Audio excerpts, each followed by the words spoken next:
Hello दोस्तों। अनपढ़ माँ।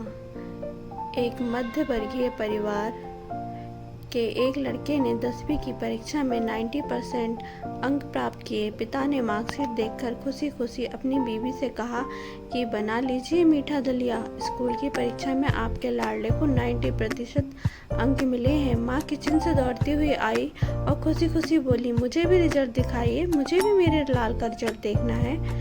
उसी बीच लड़का पटाख से बोला, बाबा उसे रिजल्ट कहाँ दिखा रहे हैं? क्या वह पढ़ लिख सकती है? वह तो अनपढ़ है। अश्रुपूर भरी आंखों को पल्लू से पोंछती हुई माँ दलिया बनाने चली गई। यह सब पिता ने देखा और कहा, हाँ बेटा, तूने बिल्कुल सही कहा। जब हमारी शादी हुई तो 3 महीने के अंदर ही तुम्हारी माँ गर्भवती हो गई। मैंने सोचा शादी के बाद ही कहीं घूमने नहीं गए, एक दूसरे को ठीक से समझे भी नहीं, चलो इस बार अबॉर्शन करवा के आगे चांस लेते हैं। लेकिन तुम्हारी माँ ने जोर देकर कहा, नहीं, घूमना फिरना और आपस में समझना समझाना सब कुछ बाद में। फिर तेरा जन्म हुआ। वो अनपढ़ थी ना, जब तू गर्भ में था तो उसे दूध पीना बिल्कुल पसंद नहीं था। उसने तुझे स्वस्थ बनाने के लिए 9 महीने तक दूध पिलाया।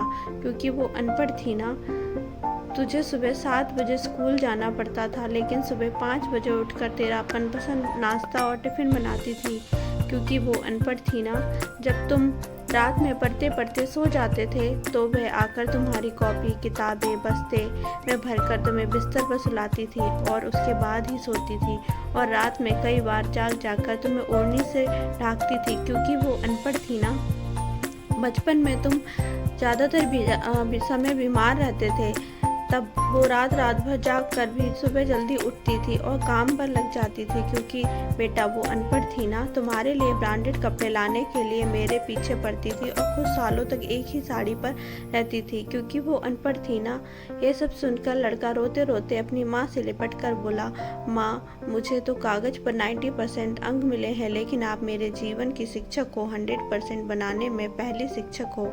माँ, मैं आज भी अशिक्षित हूँ और आप भी PhD पास हो। क्योंकि आपके अंदर छुपा डॉक्टर, इंजीनियर, वकील, कुक सभी के दर्शन मैंने आज कर लिए। मुझे क्षमा कर दीजिए माँ। बेटा, जो आपकी नज़र में पढ़े लिखे लोग हैं ना, वो सब अपने स्वार्थ और मतलब देखते हैं, लेकिन आपकी माँ ने आज तक कभी नहीं देखा। क्योंकि अनपढ़ है ना, वो खाना बनाकर और हमें परोस कर कभी पहले खुद नहीं खाती। इसलिए मैं गर्व से कहता हूँ कि तुम्हारी माँ अनपढ़ है।